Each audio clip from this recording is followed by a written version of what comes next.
Hello and welcome to Building a Sales and Marketing Dashboard, a video series brought to you by Continofy. My name is Josh and I'm the founder of Continofy, a fractional marketing operations brand that focuses exclusively within the HubSpot ecosystem and integrated marketplace for SaaS B2B brands. This series is a total of 6 short videos that shares how to set up your very own sales, marketing, and customer success dashboards and reports so that you can measure the effectiveness of your strategies, optimize for those that are working, and scale the revenue of your SaaS brand. Let's get into it. In this second chapter of the series, let's break down the difference between a leading and a lagging metric, or as the people who coined the terms, indicator, and understand why you need to be measuring both to ensure that your organization continues to grow and sustain itself. So, what are leading indicators? Again, from the people who coined the term, a leading indicator is a measurable factor that can predict or signal future trends, changes, or outcomes before they occur.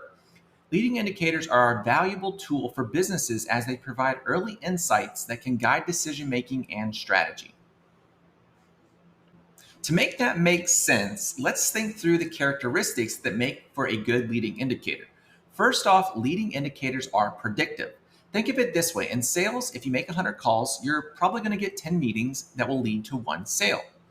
The 100 calls would be a leading indicator, as they can predict based on your typical conversion rates how many sales you'll potentially be able to sell. Leading indicators are also action-oriented. If you increase your sales calls by 100, we'll be able to sell an additional customer.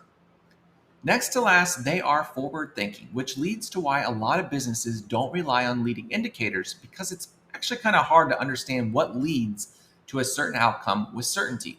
So most businesses, what they do is rely on lagging indicators because they focus on what happened in the past, which is good to reflect on, but make moving into the future really hard because after all, you don't have anything leading you.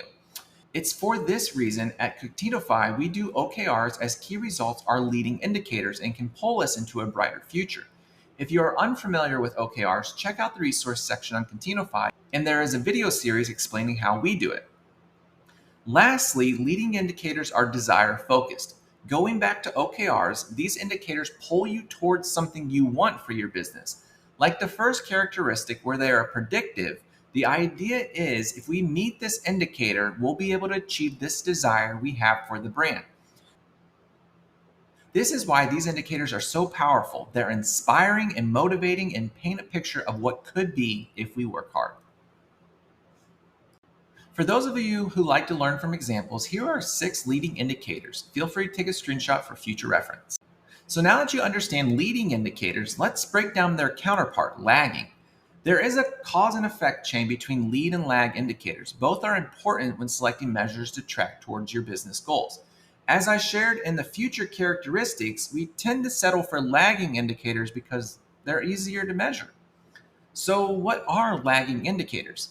Again, from the person who coined the term, a lagging indicator is a measurable factor that reflects past performance or outcomes. These indicators provide insights into what has already occurred and are typically used to assess the effectiveness of past strategies or actions. Again, so that makes sense, let's break down the characteristics of lagging indicators and what makes them different from leading indicators. Firstly, they are retrospective. Where leading indicators are forward-thinking, lagging indicators share what was. Think of it this way. In sales, a lagging indicator would be we were able to close $10 million of additional ARR last quarter. The indicator told you what already happened. Secondly, lagging indicators are confirmational. If you've launched a new marketing strategy, sales promotion, or customer onboarding strategy, lagging indicators will be able to tell you if the new strategy is successful or not. Where this is lacking is these indicators won't be able to tell you what to change to make the future better. They'll just be able to tell you if what you've already done is working or not. This is probably the hardest part about being in a position of leadership. You have an indicator that is lacking, but when you go to your team, you need to turn this indicator into a leading measurement so your team knows what it must do to make the strategy better. What you usually see happen, though, is leadership goes to their team and says, we saw your strategy only created 10 customers, which is the lagging indicator. We need 20, though. What can we do better? And then puts all of that leading research in the hands of their teams. If I am being honest as a person on the team and say the quiet part out loud, I'd be like, great job. You've identified a problem, but no solution. Thanks for adding more work to my plate. As leaders, we expect when people bring us problems that they share some sort of solution. Why don't we do the same? Again, this goes back to the same reasoning why most businesses rely on only lagging indicators, because the truth is, leading indicators are tough to figure out. This moves us to our next characteristic of lagging indicators, which are outcome focused. Thinking back to the confirmations and the reasoning why it's so hard to go back to your teams and share what needs to be done to increase customer conversions from 10 to 20 is because lagging indicators only focus on outcomes, not all the activities that made the outcome possible, which is why when we go back to our teams, it's hard to say, hey, we need to increase our advertising spend by 20% or our BDR outreach by 5%, or we need to do 3 webinars instead of 1 to gain those additional 10 customers. It's not until we dig into the detail that we can turn a lagging indicator into a leading one. It's for that same reason that lagging indicators are often vanity metrics, because without any additional context, it's hard to take action as to what to do to improve performance. Going back to the quiet part and speaking out loud again, I'd share, okay, so this campaign only got 10 customers. What do you want us to do to fix this? Lastly, to stop throwing lagging indicators under the bus, one great part about lagging indicators is they are great benchmarks.